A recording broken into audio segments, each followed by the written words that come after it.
একটা মেসেজ ইদানিং আসছে ইমোতে, হোয়াটসঅ্যাপে, ফেসবুকে বিভিন্ন লোক শেয়ার করছে, আমি দেখছি। মেসেজটা হলো এরকম যে অমুক তারিখ থেকে পহেলা রমজান শুরু হবে।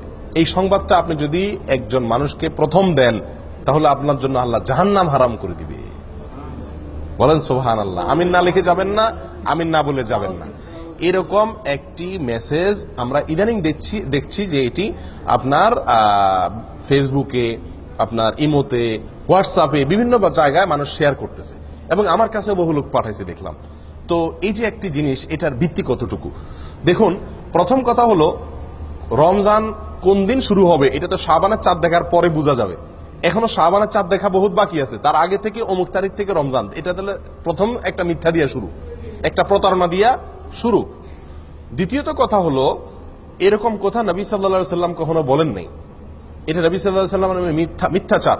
কেউ যদি এই কথা শেয়ার করে, এই কথা অন্যের কাছে পাঠায়, এই কথার প্রচার করে, এই কথাকে লাইক করে, এটাকে ভালো মনে করে কমেন্ট করে, এটাকে বিশ্বাস করে, মনে রাখতে হবে নবী সাল্লাল্লাহু আলাইহি সাল্লামের একটি ভয়াবহ সতর্কবাণী আছে। সেটি হলো, তিনি বলেছেন, মান কাযাবা আলাইয়া মুতাআম্মিদান ফালিয়াতাবাওয়া মাকআদাহু মিনান নার।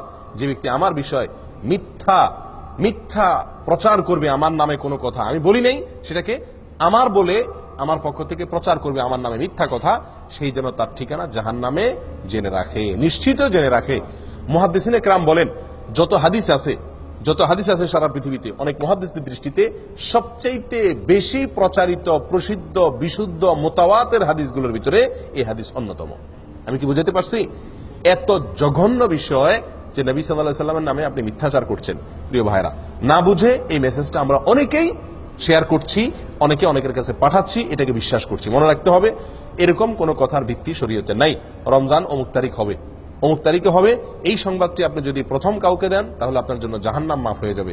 এটা যদি আপনি এতজনের মাঝে শেয়ার করেন তাহলে আপনার এত সওয়াব হবে।